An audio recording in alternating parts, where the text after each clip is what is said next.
Bienvenidos a esta segunda parte de la clase de validación analítica enmarcada en la temática de evaluación y validación de métodos en el laboratorio clínico.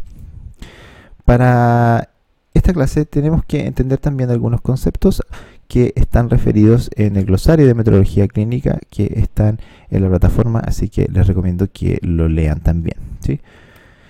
Bueno, antes que todo tenemos que partir diciendo de que todos los test de laboratorio finalmente se basan en alguna necesidad clínica específica, la necesidad de un usuario, de una persona, de un paciente, ¿sí? Para poder establecer un diagnóstico hay una serie de pasos, una serie de elementos concatenados que le vamos a llamar el proceso diagnóstico. A grandes rasgos hay una forma principal de poder establecer un diagnóstico que tiene que ver con básicamente la observación y la entrevista. ¿Qué quiere decir esto? Identificar signos y síntomas en una persona a fin de poder establecer un diagnóstico. Sin embargo, a veces esta observación de signos y síntomas no es suficiente para poder establecer un diagnóstico definitivo, ¿ya? Por lo tanto, esos mismos signos y síntomas se traducen en una o varias hipótesis que pueden llegar a un determinado diagnóstico. Ahora, ¿cómo es posible a través de estas hipótesis poder finalmente descartar las que no corresponden y llegar a un diagnóstico verdadero o lo más verdadero posible? Aquí es donde entran los test diagnósticos, ¿ya? Donde los test de laboratorio juegan un importante papel. Ahora, con estos test diagnósticos, ¿no es cierto?, se puede confirmar o descartar un diagnóstico para poder establecer el diagnóstico más certero posible. Hay que decir también de que para que estos test diagnósticos cumplan ese rol dentro del proceso diagnóstico, tienen que tener una característica muy importante que tiene que ver con la exactitud. O sea, tienen que ser test que sean exactos y que en el fondo sirvan para determinar lo que se quiere determinar. Partiendo de este punto, entonces, cabe preguntarse cómo puede un laboratorio estar absolutamente seguro de que el resultado que se está informando es exacto, a fin de cuentas, que esa es la finalidad de cualquier laboratorio clínico finalmente. Para poder entender qué quiere decir todo esto, primero tenemos que desglosar a qué nos referimos con exacto, ¿ya? En la vida cotidiana, generalmente, nosotros hablamos indistintamente de lo que es precisión y exactitud. Si ustedes van a la literatura, digamos, recreativa o a las noticias, se van a dar cuenta de que estos términos se utilizan indistintamente. Hasta nosotros los utilizamos indistintamente muchas veces. Sin embargo, cuando estamos hablando de metrología, o sea, de la ciencia de las mediciones y sobre todo en las ciencias aplicadas al laboratorio clínico, precisión y exactitud tienen dos connotaciones diferentes.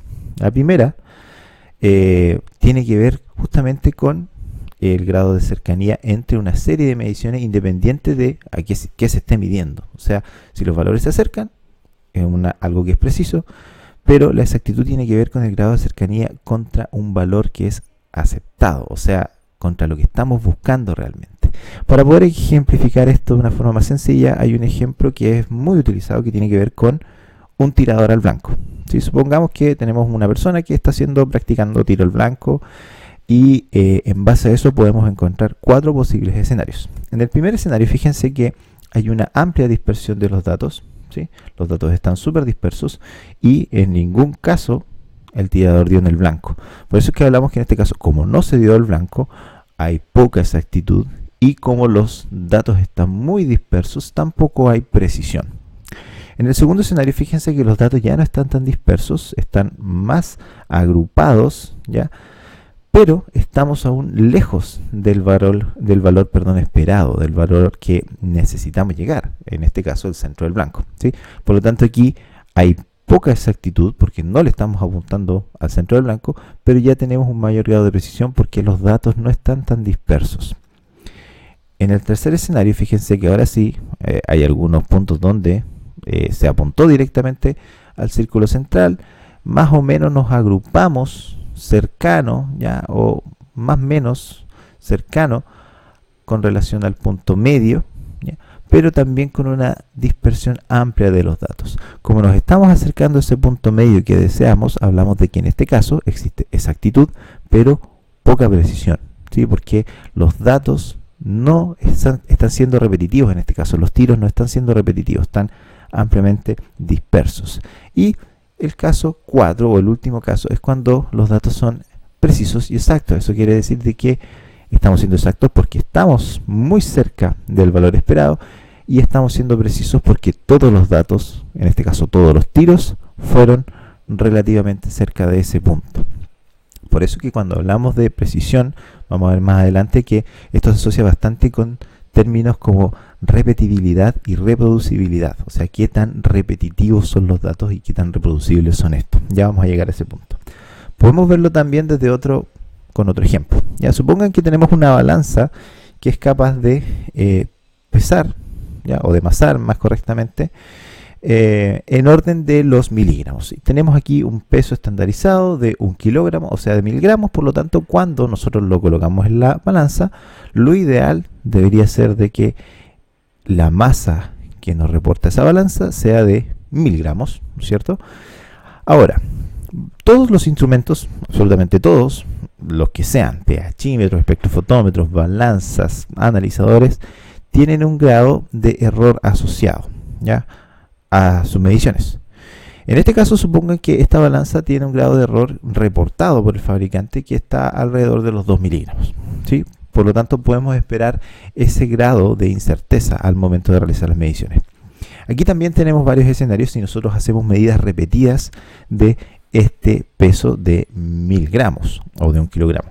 Podemos tener, fíjense en este primer escenario, que los datos se acercan bastante a 1000 gramos, ¿sí?, sin que haya una variación tan importante. ¿Qué quiere decir esto? Que todos los datos que se analizaron cayeron entre 0.998 y 1.002, ¿ya?, muy cercanos a 1000 gramos. En este caso hablamos de que las mediciones fueron exactas y precisas, ya que están muy cercanas al valor central, al valor de 1000 gramos, y son poco dispersas. Acá fíjense que seguimos estando en torno a los 1000 gramos, pero ya hay un mayor grado de dispersión de estos datos. Por lo tanto, vemos que en este caso se pierde la precisión y solamente tenemos exactitud, ¿ya?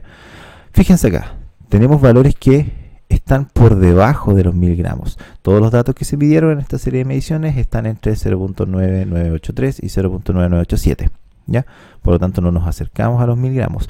Pero aún así, fíjense que la dispersión de los datos es bastante baja. Estamos entre 83 y 87 las últimas dos cifras. Por lo tanto, aquí ya se pierde la exactitud, pero las mediciones siguen siendo precisas, ¿ya? En el último escenario, fíjense que hay una dispersión un poco más amplia de los datos, ya bastante más importante que en el caso anterior, y tampoco nos acercamos a este valor de 1 gramo. Por lo tanto, en este caso no tenemos ni exactitud ni precisión. Para poder hablar entonces de la justamente exactitud de los datos en el laboratorio, tenemos que tener en cuenta de que se deben resguardar algunos elementos para poder garantizar de que los datos sean justamente exactos, o sea, esta combinación de precisión y veracidad. Si nosotros tenemos nuestros instrumentos calibrados, ya correctamente calibrados, calibrar, recuérdense que cuando hablamos de calibración instrumental no hablamos en los mismos términos de la calibración analítica. Muchas veces un instrumento calibrado va a ser un instrumento que esté en óptimas condiciones para actuar, para trabajar con él, ¿ya? Si tenemos también métodos validados, un sistema de toma de muestras que garantice que estas muestras son representativas de lo que se está analizando, además de una buena cuantificación del sesgo, podemos entender de que esa variación, ese error finalmente que puede haber en los resultados del laboratorio, corresponde justamente a la suma de aquellos errores que son aleatorios, o sea, aquellos errores que de una u otra forma son inesperados, difíciles de medir y que muchas veces no se pueden controlar. Ahora, para poder entender esto también de mejor forma, tenemos que adentrarnos en algunos conceptos, especialmente, como vamos a ver más adelante también, el concepto de sesgo, ¿sí? Vamos a ver algunos conceptos antes de seguir. Tenemos aquí primero el concepto de exactitud, es el grado de cercanía de una medición aislada con el valor verdadero, que es importante aquí de que es de una sola medición aislada. La exactitud como concepto no tiene un número asociado, o sea, yo no le puedo dar una cantidad y llamarle exactitud. Lo que sí yo puedo cuantificar, podríamos decir que es el error de medición, que tiene que ver con lo inverso de la exactitud, o sea, la inexactitud, ¿sí? Que en este caso comprende tanto los errores o influencias sistemáticas como aleatorios. Por otro lado tenemos la precisión, que como veíamos era el grado de dispersión, podemos decir, que tienen los datos respecto a uno respecto al otro, ¿sí? Vamos a ver también que la precisión se puede dar en dos niveles principales. Tenemos la repetibilidad y la reproducibilidad, con un nivel intermedio asociado también a una mezcla, podríamos decir, entre repetibilidad y reproducibilidad. Cuando hablamos de repetibilidad, queremos decir de que estamos justamente, como su nombre lo dice, repitiendo algo. Parece muy similar a decir que estamos reproduciendo algo, pero no es lo mismo. Cuando yo repito algo, lo hago bajo las mismas condiciones de operación, ¿sí?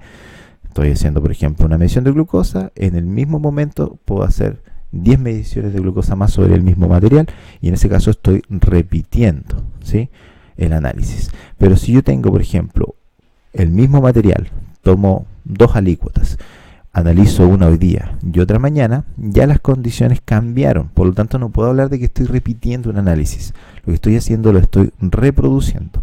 Obviamente, hay muchos elementos que se van a repetir, pero las condiciones van a haber cambiado por el simple hecho de estarlo haciendo en un día diferente, ¿sí? Por lo tanto, repetibilidad y reproducibilidad en este concepto tampoco son idénticos, ¿ya? Se usan para establecer la precisión, pero a diferentes niveles, como vamos a ver también más adelante. Tampoco tiene un valor numérico, por lo tanto se puede cuantificar a través de la imprecisión, que a su vez puede ser determinada con varios elementos estadísticos, como la desviación estándar o el coeficiente de variación, pero que en general representa una medida de la dispersión de los errores aleatorios, ¿sí? Por otra parte, el sesgo es el grado de cercanía de un valor medio con el valor verdadero. Perdón, la veracidad. La veracidad es el grado de cercanía de un valor con el valor verdadero, donde el sesgo es una medida, en este caso, del error sistemático. Ya podemos hacer un paralelo entre sesgo y error, veracidad y exactitud.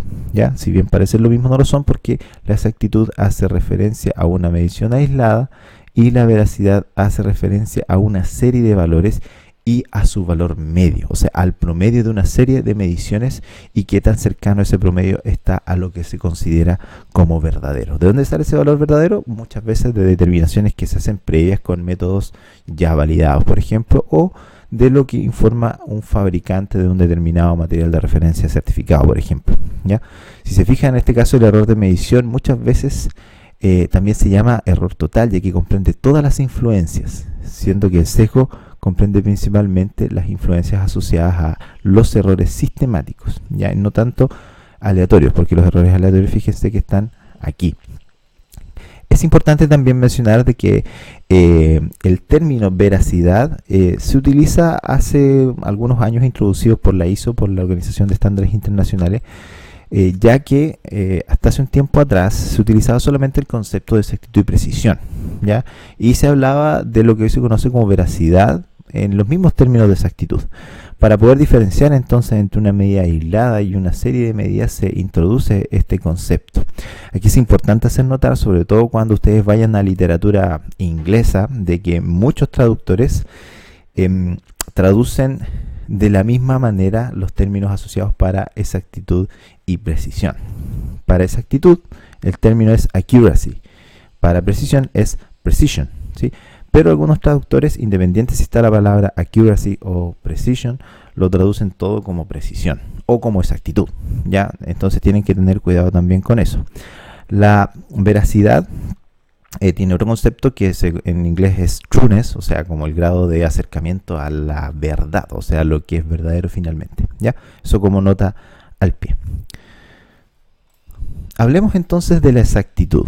Para entender la exactitud vamos a ampliar un poquito los conceptos de veracidad, exactitud y precisión, donde, como decíamos, la veracidad tiene que ver con la cercanía entre un valor que es aceptado y un valor promedio. O sea, podemos hablar del valor de un material de referencia certificado, donde el fabricante nos dice que, por ejemplo, la concentración de glucosa media que tiene ese material de referencia certificado es de 95 miligramos por decilitro. O sea, ese es nuestro valor. Si nosotros hacemos una serie de mediciones, ya podemos obtener, por ejemplo, que el valor promedio va a ser, no lo sé, 97, por ejemplo. Entonces, a través de una serie de parámetros estadísticos, podemos establecer efectivamente si el método es veraz. ya si hay un grado de cercanía estadísticamente significativo entre esos dos valores. La exactitud se aplica justamente a una medición aislada y comprende efectos de errores aleatorios y de un error sistemático común. ¿Ya? Esto está establecido en la norma ISO 5725 y en la 35341. Mientras que la precisión va a ser el grado de concordancia entre los resultados obtenidos bajo condiciones específicas que pueden ser de repetibilidad o de reproducibilidad. De esta forma, y volviendo un poquito al ejemplo anterior, podemos ver de que ya no hablamos simplemente de exactitud y precisión, sino que se introduce el concepto de veracidad. ¿Ya? Lo que antiguamente se conocía como exactitud, hoy día se conoce como veracidad. Y en base a esta premisa, un método cuando es altamente veraz y altamente preciso, ahí podemos hablar de que el método es exacto. ¿Ya? Por lo tanto, exactitud vendría a ser como una forma de ver la veracidad y la precisión. Si un método es veraz y preciso, por lo tanto es exacto. Ahora, para poder estudiar la veracidad de un método, lo podemos hacer a través de varias formas, ¿sí? Algunas de las principales van a ser estas dos, a través del sesgo y lo que se denomina como la recuperabilidad o recuperación. Vamos a ver entonces la determinación de la veracidad a través del sesgo, ¿no es cierto? Que va a ser la diferencia entre una expectativa relativa de un resultado de un ensayo y una medición y su valor verdadero, abarcando principalmente el error sistemático más que el error aleatorio. ¿Ya? Se puede hacer a través del uso de materiales de referencia, materiales fortificados, sueros control y otro tipo de materiales también. ¿Ya? Para poder determinar el sesgo, en este caso lo que se hace es medir el analito determinado con obviamente su concentración conocida y se determina la diferencia entre un valor absoluto que está conocido y el valor medio de lo que se está obteniendo. ¿Qué quiere decir esto? En el fondo que se compara lo que informa un fabricante con respecto a la medida de los datos que yo estoy obteniendo al medir un determinado material de referencia, por ejemplo. Cuando hay una diferencia importante en relación al valor de referencia aceptado, refleja un mayor valor de sesgo, por lo tanto, cuando más pequeño sea el sesgo, mayor va a ser la veracidad del método. ¿Cómo se hace esto matemáticamente? Con la fórmula que está ahí, ¿no es cierto? El sesgo va a corresponder a la diferencia entre un promedio de datos, ¿ya? Y un promedio aceptado, o sea, el valor verdadero. En este caso, el promedio de las lecturas obtenidas y el valor que está reportado por el fabricante, en el caso, por ejemplo, de un suero control. Podemos verificar esto estadísticamente a través de una prueba T, ¿no es cierto? En este caso, con esta fórmula que está acá, donde X es el valor esperado, ¿no es cierto? Entonces, finalmente acá lo que colocamos es el sesgo dividido por la desviación estándar por la raíz cuadrada del número de determinaciones que se midieron. Vamos a verlo con un ejemplo. Supongan que tenemos 10 lecturas asociadas, por ejemplo, a medición de urea, ¿sí? De los cuales se obtuvieron estos resultados que están acá. ¿Ya? El valor reportado por el fabricante, o sea, en este caso el valor esperado, corresponde a 20,1 miligramos por decilitro. Entonces, ¿qué hacemos? Primero, la resta de lo que nosotros obtuvimos menos el valor esperado. Ya, hacemos la resta, tenemos que el sesgo para cada medición va a corresponder a esos datos de acá. ¿Ya? Cuando hacemos el promedio, tenemos que el promedio es 20.38, ¿no es cierto? El promedio o mejor dicho, el valor aceptado es 20,10. En este caso, la desviación estándar es 0.27 con 10 datos. Aplicamos la fórmula para la prueba T, ¿no es cierto? Hacemos la resta de el valor obtenido menos el valor reportado por partido todo esto por la desviación estándar por la raíz cuadrada de 10, que es el total de mediciones. Por lo tanto, aquí el T calculado es de 0.32. Para ver si efectivamente existen diferencias significativas entre lo que estamos midiendo y lo que reporta el fabricante, vamos a una tabla, ¿no es cierto? Estas tablas que están disponibles, observamos cuál es el T tabulado para un intervalo de confianza de 95% con n-1 grado de libertad. Acuérdense que los grados de libertad siempre se van a establecer como n-1, en este caso n-1 sería 10 menos 1 igual a 9. Por lo tanto, para 95% de confianza y 9 grados de libertad, el valor de T es 2.2 262. ¿Qué quiere decir esto entonces? Que como 0.32 nuestro T calculado es menor que 2.262, se acepta que no existen diferencias significativas entre las medias que se obtuvieron y por lo tanto el sesgo es mínimo. La otra forma de poder medir la veracidad es a través de la recuperabilidad, también llamada ensayo de recuperación, y que tiene que ver con la capacidad de un método de determinar todo el analito que está presente en una muestra según el alcance del método, ¿ya? En este caso, la mejor manera de determinar la eficacia de la extracción de un método es adicionar diferentes concentraciones del analito a las muestras, que en ese momento pasa a llamarse muestra enriquecida, y procesarlas por el método completo. Se recomienda realizar por lo menos 6 mediciones, aunque idealmente siempre se espera que sean al menos 10, ¿ya? 6 es como el valor mínimo aceptado, lo ideal es 10 o más, ¿ya? Y en lo posible en 3 niveles. ¿Qué quiere decir esto? Que tenemos que considerar también los límites establecidos previamente en la calibración y en el estudio de la linealidad. ¿Por qué? ¿Y qué significan estos 3 niveles? Generalmente nosotros cuando estemos hablando de un analito nos vamos a encontrar diferentes niveles de trabajo. Hay algunos analitos donde fisiológicamente es importante hablar de un valor cercano a un valor de referencia, o sea, cercano a lo que se considera normal, por debajo de esos valores y por encima de esos valores. Por ejemplo, en el caso de la glucosa, los valores de referencia están entre 70 y 100 miligramos por decilitro, lo que se considera como fisiológicamente normal, ¿no es cierto? Por debajo de eso se habla de hipoglicemia, por encima de eso se habla de hiperglicemia. Por lo tanto, es importante de que la recuperabilidad en el caso de la glucosa se pudiera ver en esos 3 niveles. Un nivel dentro de los valores de referencia, un nivel bajo y un nivel alto, ¿sí? Por lo tanto, ¿cómo se traduce esto? Un nivel que esté entre 70 y 100 miligramos, uno que esté bajo 70 y uno que esté sobre 100, ¿sí? En ese caso se están abarcando 3 niveles. También puede ser importante en algunos casos estudiar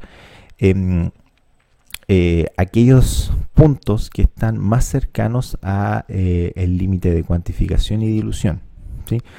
Cuando hay un analito que está en concentraciones muy bajas de forma normal en el plasma y que éstas se pueden o pueden estar cercanas a los límites de detección y o cuantificación de los métodos, también es necesario tener especial cuidado justamente en esos puntos. O sea, ojalá ampliar también el número de determinaciones para medir la recuperación en esos casos. Para poder calcular la recuperabilidad lo podemos hacer con la siguiente fórmula, ¿ya? Donde R es la recuperabilidad, C sub E es la concentración del analito en la muestra enriquecida, C sub O es la concentración del analito en la muestra sin adicionar, o sea, la muestra que no está enriquecida, o un valor basal de esa muestra, y CA es la concentración del analito adicionado a la muestra enriquecida. También puede ser expresado como un porcentaje, ¿no es cierto? Obviamente multiplicando R por 100 para obtener el porcentaje de recuperabilidad. Podemos disponer también de una prueba T para ver si efectivamente existe diferencias entre la recuperabilidad calculada y lo que se espera del método, ¿ya? En este caso colocamos un valor de 100, que obviamente viene del 100% de recuperabilidad, que es lo que se espera, ¿no es cierto?, de un método ideal, menos el porcentaje de recuperabilidad, partido por la desviación estándar por la raíz cuadrada del número de determinaciones que se hayan hecho.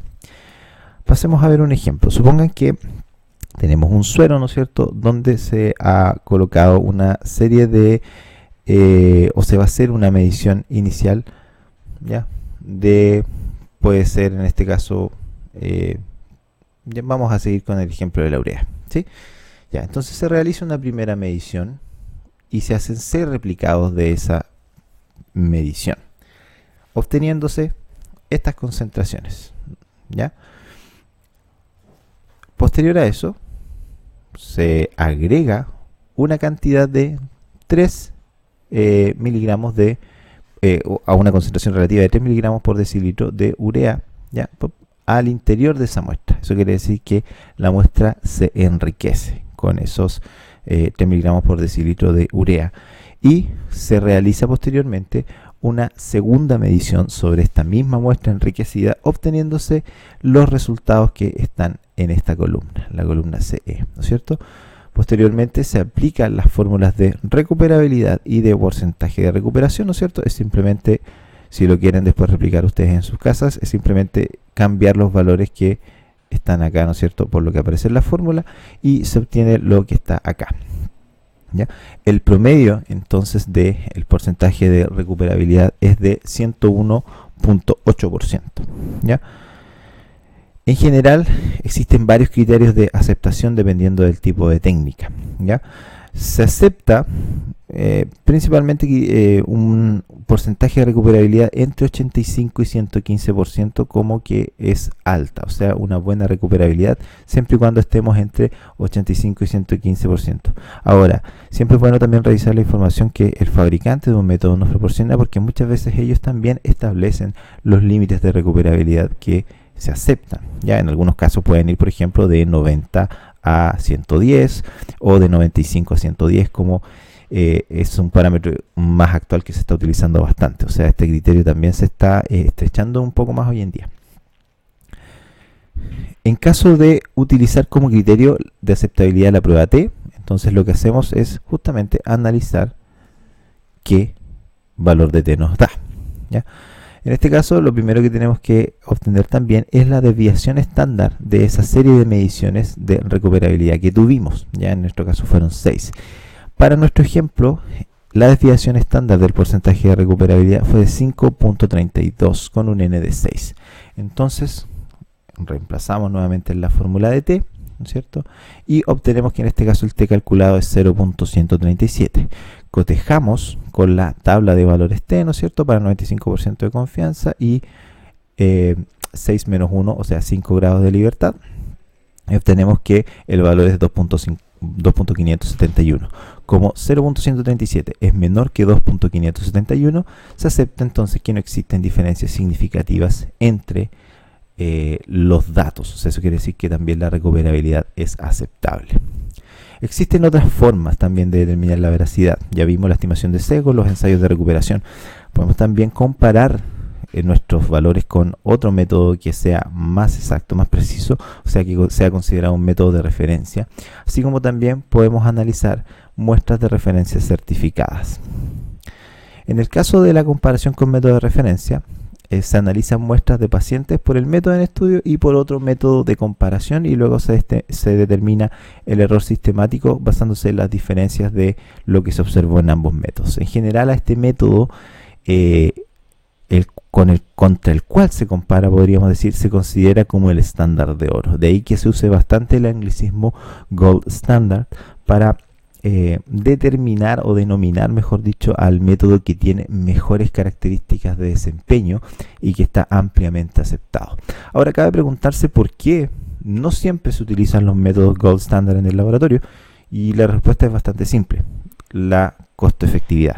¿Sí? Muchas veces estos métodos gold standard, si bien son los que tienen mejores parámetros de desempeño, no son costo efectivos para el laboratorio, por lo tanto hacen imposible su implementación en la práctica diaria. Ya por eso es que nos comparamos con esos métodos, pero en la práctica utilizamos métodos que ojalá se parezcan o se desempeñen, mejor dicho, lo más cercano posible a estos gold standard.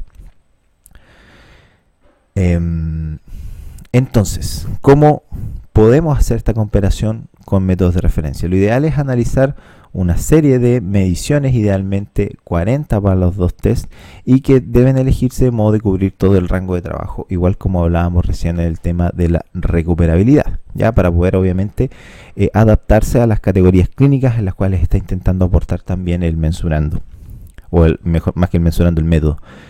Es mejor realizar ensayos de las muestras por duplicado o idealmente por triplicado a partir de varias alícuotas diferentes en diferentes corridas, o por lo menos en diferente orden, a fin de poder no solamente tener conciencia de los errores sistemáticos, sino que también de los errores aleatorios que puedan aparecer. Cuando yo estoy haciendo diferentes corridas o en diferente orden, estoy cambiando las condiciones, por lo tanto al cambiar las condiciones también puedo captar de cierta forma aquellos errores inesperados que pueden aparecer, o sea, aquellos errores asociados a errores aleatorios. Ojalá esto pueda ser en un mínimo de 5 días, ojalá lo ideal 20 días, corriendo 2 a 5 muestras de pacientes al día. El análisis de datos, hay varias formas de hacerlo. Se pueden graficar los resultados y hacer una inspección visual de los mismos a través de un gráfico de comparación donde se colocan los resultados del test, por ejemplo, el test que se está midiendo y los resultados del gold standard, del método con mejor desempeño que se pueda tener, ¿sí? Si se puede hacer una inspección visual, si los datos no tienen una alta correlación, lo más probable es que nuestro método no tenga un desempeño muy comparable a ese método de referencia, ¿ya? Siempre hay que tener ojo con cualquier muestra con resultados discrepantes, porque muchas veces si hay un resultado como este que se aleja demasiado, lo más probable es que se haya debido a un error aleatorio, y que al reanalizar finalmente ese punto, lo más probable es que vuelva a caer acá. O sea, los errores aleatorios aparecen y muchas veces se autocorrigen, ¿ya? Por lo tanto, si realizamos una nueva medición sobre esa misma alícuota, lo más probable es que pueda caer más cercano. Cuando digo que los errores aleatorios generalmente se resuelven solos, eso es hasta cierto punto, obviamente. Hay algunos errores aleatorios que con el tiempo se empiezan a volver sistemáticos. Por ejemplo, el desgaste de una lámpara, de un espectrofotómetro. Supongan que hay una lámpara que sufrió una alza de voltaje, ¿ya? Sufrió una intensidad porque mayor corriente llegó a la lámpara y eso determina un error aleatorio, ¿no es cierto? Porque hubo una mayor intensidad de luz, pero esa mayor intensidad de luz produce también que a la larga, sistemáticamente, justamente esa alza de voltaje vaya haciendo que se vaya perdiendo la capacidad de la lámpara de iluminar, transformándose en un error sistemático finalmente. O sea, hace como que la lámpara se vaya de a poco perdiendo su intensidad, porque al tener este golpe de energía probablemente se fatigaron algunos materiales. Entonces ese puede ser un caso como para explicar cuando un error sistemático puede transformarse en un error, cuando un error aleatorio puede transformarse en un error sistemático finalmente, ¿ya?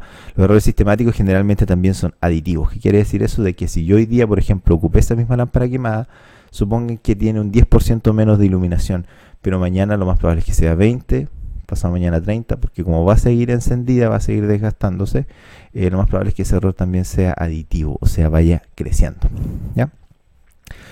Además, para los métodos que se espera que coincidan, hacer primero un gráfico de las diferencias, o sea, las mismas deberían oscilar alrededor de la línea del 0. Se hace una línea recta en ese caso que representa el 0 y se ve cuánto oscilan los resultados respecto a ese valor mínimo. Los cálculos estadísticos, se puede hacer una regresión lineal, que es lo más ideal en estos casos, que permite estimar el error sistemático. También al hacer esta regresión lineal se puede calcular el coeficiente de correlación R, que ya vimos un poco en la clase pasada, ¿no es cierto? Donde un R mayor a 0.99 nos indica una alta correlación de los datos. En el análisis de muestras de referencia certificadas, como es el caso, por ejemplo, de los denominados sueros control, nosotros trabajamos con varios de estos, de hecho trabajamos con estos mismos en el laboratorio. Lo ideal es analizar un mínimo de 3 concentraciones y 5 determinaciones por el método a validar, y se compara el resultado obtenido con el valor verdadero declarado. Lo ideal es que estas 3 concentraciones también abarquen esos 3 niveles que conversábamos anteriormente, los niveles fisiológicos. Criterios de aceptación: en este caso, el valor medio debe estar idealmente dentro del 15% del valor nominal, o sea, del valor que representa o que nos dice el fabricante que tiene que tener, excepto para el límite de cuantificación, que puede ser 20%. En algunos casos, y eso ahora en la mayoría de los casos, se compara con respecto a los rangos de confianza que nos da el fabricante específico. Ya cada finalmente set de muestra o de materiales de referencia certificado vienen con una carta, una determinada carta control, donde están los valores medios de concentración de una serie de analitos, los analitos que tiene obviamente ese suero control, además de sus rangos de confianza, ¿ya? O sea, entre cuál y cuál valor yo me puedo mover finalmente. Vamos a ver un ejemplo. Vamos a ver también la veracidad por turbidimetría. En este caso vamos a salir un poquito de la química clínica para hablar un poquito de inmunología. Se va a determinar la aptoglobina, una de las proteínas séricas que tiene importancia también en el metabolismo hepático. Para esto se va a utilizar un material de referencia certificado que se llama 02, ya es el nombre comercial, del lote 0.02, y que viene con un nivel de aptoglobina determinado. ¿Cuál es ese nivel? 104 miligramos por decilitro, con un rango que va entre los 79.7 y los 127 miligramos por decilitro. O sea, ese es el intervalo de confianza que nos reporta el fabricante. Para este caso solamente vamos a utilizar el valor medio. Se van a hacer 10 mediciones, ¿no es cierto? 10 replicados finalmente sobre este mismo suero control. Se establece una media experimental. Aquí está al revés, ya aquí hay un error. La media experimental en este caso es 101.2. Este es el valor medio de lo que nosotros encontramos acá. Y la media certificada corresponde al valor que nos da el fabricante, o sea, 104. ¿Ya? Para poder calcular entonces tenemos, aquí si está correcto, la media, nuestro valor obtenido 101.2, el valor que nos reporta el fabricante 104 con una variación o una desviación estándar de nuestros datos de 3.5. Hacemos entonces el cálculo para la prueba de T. En este caso lo hacemos de un valor medio menos el valor que nosotros obtuvimos. Aquí va la media certificada, ¿no es cierto? La media del fabricante contra nuestros valores por la desviación, perdón, por la raíz cuadrada de n partido por la desviación estándar. Reemplazamos los valores, ¿no es cierto? Tuvimos 10 datos, la desviación estándar y los valores obtenidos. Aquí yo me equivoqué, lo puse al revés, pero como son valores absolutos, da lo mismo. O sea, lo que va a importar, el valor que queda acá, finalmente siempre va a tener un símbolo positivo, ¿sí? Entonces tenemos que en este caso el valor de t calculado nos da 1.48. Cotejamos con las tablas, ¿no es cierto? Para prueba T con un 95% de confianza y 10 menos 1, o sea 9 grados de libertad, nos da un valor de 2.62. Como 1.48 es menor que 2. En este caso 2.62, ¿sí? Decimos que no existen diferencias significativas y por lo tanto las muestras son iguales y existe homogeneidad, por lo tanto existe también trazabilidad, ¿ya? O sea, estamos en concordancia. Nuestra forma de trabajo está en concordancia, de forma que podemos replicar lo que un fabricante realizó o reportó con respecto a un material de referencia determinado. Para la precisión, ¿sí? La precisión entonces se va a definir formalmente como el grado de concordancia entre resultados de mediciones obtenidos de una serie repetida de análisis sobre una muestra homogénea y bajo condiciones establecidas. Depende solo de la distribución de errores aleatorios y no tiene ninguna relación con el valor verdadero o el valor especificado. Sé que muchas veces es complejo entender esto porque la precisión no tiene que ver con lo que se espera, ¿ya? Sino simplemente con el grado de cercanía que hay entre diferentes mediciones sobre un mismo elemento, ¿ya? Por eso es que cuando nosotros analizamos la precisión, muchas veces no necesitamos saber la concentración verdadera o la concentración reportada que ese material de referencia o muestra que nosotros estemos analizando tiene, ¿sí? Porque no es importante justamente ese valor verdadero, sino que lo que importa es qué tan cercanos son los valores que nosotros estamos obteniendo, ¿ya? Puede considerarse en 3 niveles, como la repetibilidad, que es en una corrida. ¿Qué hago yo? Tomo una muestra de referencia certificada o un pool de muestras de la rutina diaria, ¿no es cierto? Un pool de muestras es, tomé varias muestras de varios pacientes y las mezclé todas y con eso hice un solo gran pool de muestras. La aligoté en 20-30 porciones y realizo la medición 20 veces sobre cada una de esas alícuotas. O sea, no 20 veces sobre cada una, sino que una medición por cada alícuota finalmente. Si tengo 20 alícuotas, hago 20 mediciones. Con eso estoy teniendo el grado de, o puedo calcular, mejor dicho, el grado de repetibilidad. Pero es en una sola corrida. Estoy repitiendo el análisis, ¿ya? Tenemos también la precisión intermedia, que se denomina o se relaciona con la precisión a largo plazo. ¿Qué quiere decir esto? Que yo tomo, supongan que ese mismo pool de muestras, hice 30 alícuotas, pero ya no las leí todas en un día, sino que voy a leer 5 hoy día, 3 mañana, no sé, 3 pasado mañana y así hasta que termine mi corrida, ¿ya? Entonces estoy involucrando varios días. Ya no estoy haciendo un ensayo exactamente repetible, ¿ya? Porque estoy cambiando las condiciones. ¿Qué condición cambié? Lo analicé de un día para otro, ¿ya? Idealmente también, incluso cuando se analiza la la precisión intermedia es ideal que se involucren otros factores, como por ejemplo incluso un cambio de analista. Ya hoy día puedo yo analizar, no sé, 3 muestras, mañana puede ser otro colega y así sucesivamente, ya los colegas que trabajen en el área bioquímica. Por lo tanto, se asocia con la reproducibilidad intralaboratorial, ¿ya? Y hablamos ya de reproducibilidad derechamente cuando estamos a un nivel interlaboratorial. Se toma una misma muestra, ¿ya? Es importante que sea la misma muestra o el mismo material de referencia o no sé, el mismo pool de muestras, y esta vez se envía a diferentes laboratorios, ¿ya? Y se comparan posteriormente esos resultados. Es importante aquí también hacer cuenta de que en este caso casi no hay repetición de condiciones o no es necesario que las haya.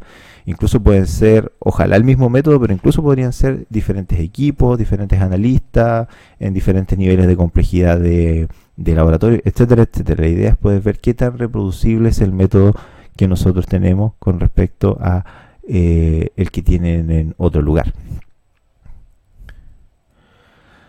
Entonces, para hacer una definición ya un poquito más acabada, repetibilidad, también llamada a veces repetitividad, es la precisión obtenida bajo las mismas condiciones de operación en un intervalo corto de tiempo, generalmente el mismo día, por el mismo analista, en la misma muestra homogénea, con el mismo equipo y obviamente con la misma técnica también, ¿ya?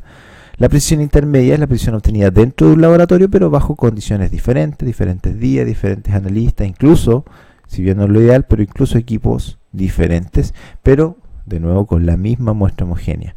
Ya la reproducibilidad tiene que ver con la precisión entre laboratorios como resultado de estudios de comparación interlaboratoriales, ¿ya? Esto que está acá, la reproducibilidad, es la base de algo que hablaremos en una clase siguiente, que es el control de calidad, ¿ya? El control de calidad es uno de los niveles más simples, entre comillas, podríamos decir, de asegurar la calidad. Hace parte de los procesos de aseguramiento de la calidad como su nivel más básico, pero se basa mucho también en la reproducibilidad de los resultados respecto a un material o una muestra proveniente de algún órgano certificado. Ya vamos a ver ahí también que existen varios órganos estatales y privados que realizan o gestionan los procedimientos de control de calidad en el laboratorio y que se basan justamente en la reproducibilidad de los resultados. Entonces, con respecto a la repetibilidad, se estudia mediante experimentos de replicación, o sea, de repetición, ¿sí? El propósito es observar la variación esperada de los resultados de un test bajo condiciones normales de operación en un laboratorio. Estima el error causado por factores como PPT o condiciones de reacción, por ejemplo, la temperatura de un sistema, el pH de un buffer, etcétera, etcétera, y que se condicen con errores aleatorios. Suele ser mayor en sistemas no automatizados y en sistemas que tienen más pasos involucrados. Es por eso que también la precisión intraensayo o la repetibilidad es mucho más baja en aquellas técnicas que tienen, por ejemplo, pasos de extracción, desproteinización o acidificación, etcétera, etcétera, previos al análisis. Siempre que hay digamos, una mayor complejidad en el análisis, también el grado de precisión se ve afectado justamente por eso. Las muestras de ensayo comúnmente usadas son soluciones estándar, materiales de control, materiales de referencia certificado y también bastante frecuentemente pools de pacientes o incluso muestras frescas de pacientes individuales. ¿Por qué se usan estos pools o estas muestras frescas? Principalmente porque están en el laboratorio, ¿ya? Y no involucran un costo adicional para el tener que adquirir estas muestras, a diferencia de lo que son los estándares, los materiales de control o materiales de referencia certificados, que generalmente tienen un costo no menor para el laboratorio, ya que en ese mismo proceso de certificación involucra varios pasos, tiene una complejidad bastante importante y por lo tanto eso hace que sean muchísimo más costosos, ¿ya? Siendo que los pools de muestras o las muestras frescas pueden tener costo cero para el laboratorio. Se emplean entonces los resultados de 20 alícuotas de cada material, o de un material, mejor dicho, no de cada material, sino que de un mismo material se obtienen 20 alícuotas, se miden, o sea, se realizan todos los pasos de la metódica sobre esas 20 mediciones y se calcula la media, la desviación estándar y el coeficiente de variación. ¿ya? Entonces, ¿cómo se hace esto? Pues la forma de representarlo con respecto a un pool, supongan que tomamos varias muestras de varios pacientes, obviamente de la misma naturaleza, si es suero, si es plasma, y se unieron para formar este pool, ya un pool de muestras, el cual se separó en varias alícuotas y sobre cada alícuota se realiza un análisis, o sea, al final tenemos varios resultados de absorbancia o de concentración de lo mismo en n análisis que se corresponden a la cantidad de alícuotas que se realizaron, ¿ya? Obviamente, como estamos hablando de repetibilidad, esto tiene que ser en un mismo momento. O sea, yo tomo mis 20 alícuotas, por ejemplo, y las analizo en una sola corrida, o sea, en un solo momento, ¿ya? Para el análisis estadístico, como vimos, se establecían principalmente tres estadiógrafos como la media, desviación estándar y coeficiente de variación, con sus fórmulas aquí asociadas. No es necesario que se aprendan las fórmulas, esto lo hace hoy día cualquier calculadora científica.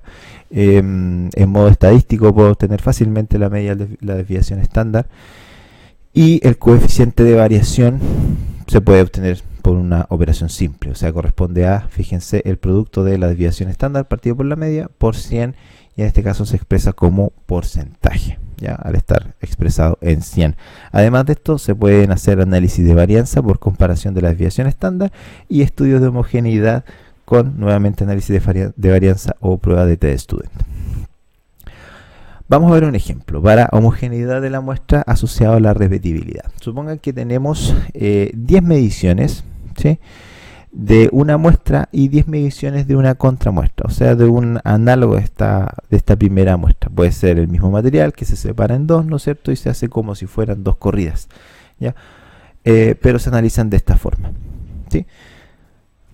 Con esto se obtuvieron en cada replicado, ¿no es cierto?, esos valores de muestra y contramuestra, siendo la media del total de esos valores 100.3, ¿no es cierto?, para la muestra, 99.9 para la contramuestra, las desviaciones estándar y los coeficientes de variación correspondientes están aquí, ¿ya? Por lo tanto, ¿qué hacemos? Aplicamos la prueba T. Aquí hay que tener especial cuidado con el tipo de prueba T que se elige, ¿ya? Como ustedes sabrán, la prueba T no es igual para todo lo que estemos analizando, o sea, va a depender de el tipo de datos con los que estemos trabajando, dependen de si las varianzas son comparables o no, etcétera, etcétera. Hay una serie de variaciones. En este caso, como lo que queremos hacer es comparar entre dos medias, o sea, la media de la muestra y la contramuestra, y dos desviaciones estándar, tenemos que utilizar esta fórmula, ¿ya?, donde básicamente a la diferencia entre las medias le restamos, o mejor dicho, dividimos por la desviación estándar combinada por la raíz cuadrada de 2 partido por el número de determinaciones que realizamos, ¿ya? Para poder obtener la desviación estándar combinada utilizamos esta fórmula, ¿ya? La raíz cuadrada es 0.5 por la desviación estándar 1 más la desviación estándar 2, ¿ya? Obviamente la raíz de todo esto. Entonces, primero que todo obtenemos la desviación estándar combinada, ¿ya? 0.5 por 2.3 elevado a 2 más 2.4 elevado a 2. Con eso obtenemos que la desviación estándar combinada es de 2.351. Reemplazamos en la fórmula de t, ¿no es cierto?, con los datos que obtuvimos, y obtenemos que el t en este caso es de 0.423. Comparamos con nuestra tablita de t, ¿no es cierto?, para un 95% de confianza de 2 colas y 9 grados de confianza, perdón, 9 grados de libertad, tenemos un valor de 2.62. Como 0.43 es menor que 2.62, podemos establecer que no existe diferencia significativa entre las medias y su desviación estándar, y por lo tanto las muestras son iguales y homogéneas, y por lo tanto existe repetibilidad. Hay otra forma de establecer la repetibilidad que tiene que ver con el criterio basado en el coeficiente de variación de Horwitz, ¿ya?, que tiene que ver con esta forma de representarlo, CB sub H y en porcentaje. Aquí corresponde este coeficiente de variación de Horwitz, se calcula con esta fórmula, 2 elevado a 1 menos 0,5 por logaritmo de la concentración nominal del analito expresado en potencia de 10, ¿ya? La concentración nominal tiene que ver con la concentración ideal. Por ejemplo, si estamos analizando un material de referencia certificado, vendría a ser lo que nos informa el fabricante. Si bien yo les había dicho que para la repetibilidad o para la precisión en general no es necesario el 100% de las veces saber la concentración de la muestra, aquí es necesario saberla. Si estamos utilizando esta forma de evaluar la repetibilidad, tenemos que saber cuál es ese valor al que estamos apuntando. Y ojo, que tiene que ser expresado en potencia de 10. Ya, por ejemplo, miligramos por litro. Ya vamos a ver un poquito cómo expresarlo cuando veamos el ejemplo. Y se considera como que existe una repetibilidad aceptable cuando el valor de nuestro coeficiente de variación, o sea, el que nosotros obtuvimos en nuestras corridas, sea menor a este coeficiente de Horwitz partido en 2, ¿ya? O a la mitad del coeficiente de Horwitz. Vamos a ver en el ejemplo. Supongan que tenemos 20 replicados sobre una misma muestra, puede ser un material de referencia certificado, ¿no es cierto?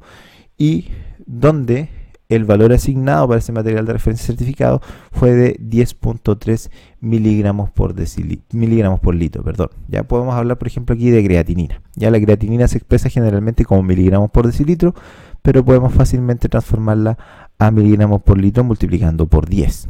¿Sí? Entonces, tenemos acá estos datos, ¿sí?, con los cuales se calculó la media, la desviación estándar y el porcentaje de coeficiente de variación, que son los datos que ustedes tienen ahí mostrados en esa tablita. Una vez que tenemos calculado nuestra media, desviación estándar y coeficiente de variación, podemos calcular el coeficiente de variación de Horwitz, ¿no es cierto? Tenemos que correspondía a 2 elevado a 1 menos 0,5 por el logaritmo de la concentración partido en 2. Recuerden que es la mitad, ¿sí? Reemplazamos nuestro valor de C por la concentración nominal expresada en potencia de 10. ¿Qué quiere decir esto? Que si se fijan, miligramos por litro, litro equivale a 1.000.000, por lo tanto equivale a 10 elevado a 6. Esto en el fondo es esto mismo elevado a 1 por 10 elevado a menos 6. Ya por eso es que se expresa en base a 1.000.000.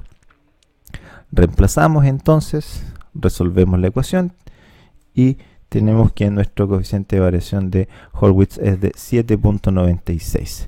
Comparamos nuestro coeficiente de variación, el que nosotros habíamos obtenido para esta corrida. Teníamos que era 4.63. Como 4.63 es menor que 7.96, por lo tanto se cumple el criterio de aceptabilidad establecido para repetibilidad o para precisión intralaboratorial o intraensayo. Finalmente vamos a ver un ejercicio, un ejemplo de cómo se podría calcular ahora la reproducibilidad, o sea, la precisión intralaboratorial, ¿ya? O incluso puede ser la precisión intralaboratorial pero a largo plazo, o sea, la precisión intermedia o reproducibilidad intralaboratorio. Vamos a ver qué tenemos. Entonces se tomó un pool de muestra y se separó en 30 alícuotas diferentes, ¿ya? Se realizaron cada día, en un total de 5 días, 5 alícuotas de ese pool de muestras y se sometieron a análisis, ¿ya? De esos análisis se obtuvo los siguientes valores. Como nuestro N era un total de 30, nuestra media 97, la desviación estándar 4.5, el porcentaje de coeficiente de variación igual a 4.64. Una de las formas de estimar esto es con una prueba de ANOVA o un análisis de varianza, que es lo mismo de una vía, ¿sí?, que lo pueden hacer con cualquier programa estadístico. Aquí no les recomiendo fórmula, pues se van a cabecear simplemente con algo que ya está hecho, ¿sí? De hecho, esto yo lo tomé de internet, fíjense, es una calculadora de ANOVA que está disponible en este enlace que está acá, ¿ya? Se lo voy a mostrar, está disponible acá, en este enlace de aquí, ¿ya? Y lo que se hace simplemente es tomar cada uno de los datos de un mismo día como una columna en específico de datos, ¿ya? Por ejemplo, como un set o como un grupo de datos. Si se fijan, acá teníamos 5 días, aquí yo tengo 5 columnas y lo que hago simplemente es pegar los datos acá con un nivel de significancia generalmente aceptado de 0.5. Acuérdense que el nivel de significancia está asociado a el error alfa que se espera, ¿ya? Apretamos en calcular y ¿qué es lo que obtenemos? Obtenemos este cuadrito donde ¿qué es importante? Es importante este valor de f y es importante el valor p que se obtiene, ¿ya? El valor con el cual se comparan las hipótesis, la hipótesis nula. En este caso, si f es menor que P, fíjense que F aquí es 0.014 y P es igual a 0.999594, ¿ya? Entonces F es menor que P, y si F es menor que P, no existe diferencia estadísticamente significativa entre las mediciones de los grupos, por lo tanto los grupos son iguales y por lo tanto existe reproducibilidad, en este caso intralaboratorial, ¿ya? Se puede aplicar lo mismo para los datos interlaboratoriales. También podemos calcular la reproducibilidad con base al coeficiente de variación de Hurwitz, ¿sí? En este caso la fórmula es la siguiente, va a ser 2 por 2 elevado a 1 menos 0.5 por el logaritmo de la concentración nominal del analito expresado en potencia de 10, y en este caso se considera como que la reproducibilidad interlaboratorial es aceptable cuando el valor del coeficiente de variación experimental, que en este caso se denomina como CB con R mayúscula, ¿no es cierto?, sea menor a 2 veces el coeficiente de variación de Hurwitz partido por 3. Un ejemplo, tenemos acá 20 replicados de, podemos seguir con el ejemplo de la creatinina expresada en miligramos por litro, ¿ya?, en donde el valor asignado era el mismo que en el caso pasado, 10.3 miligramos por decilitro. La diferencia es que ahora se hizo, fíjense, en diferentes días, ¿ya? No fue hecho en el mismo día. Para esto entonces obtenemos la media, la desviación estándar y el coeficiente de variación de nuestra corrida. Ya en este caso sería el coeficiente de variación sub R, ¿no es cierto?, R mayúscula. Reemplazamos en la fórmula para obtener el coeficiente de variación de Hurwitz correspondiente para nuestra corrida.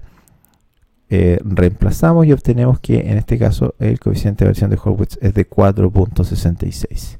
Como nuestro coeficiente de variación calculado de 4.39 es menor a el de Hurwitz, que es de 4.66, se considera que se cumple el criterio de aceptabilidad establecido para la repetibilidad, ¿ya?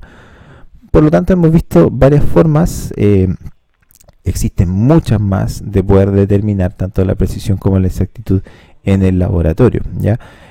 Cada cierto tiempo los organismos como la IFSC o la CLSI están lanzando nuevas formas, nuevos modelos mejores ajustados para poder establecer estas variables en el laboratorio clínico, variables importantes, como vemos, para finalmente asegurar la calidad de los resultados en el laboratorio clínico, que es lo que debería interesarnos en pos de poder ofrecer una mejor atención. Quiero que se queden también con eso de que siempre cuando nosotros cuidemos el tener los métodos más estudiados, no necesariamente los mejores métodos en sentido de que sea el método más caro o el más exacto y preciso, como les decía, no siempre se puede tener el gold standard, pero sí podemos tomar medidas nosotros para poder validarlos si no están validados o verificar esas validaciones en caso de que sea necesario, a fin justamente de poder ofrecer un mejor parámetro de calidad al momento de justamente nosotros tener y expresar los resultados del laboratorio. Bueno, espero que les sirva y nos vemos en la próxima.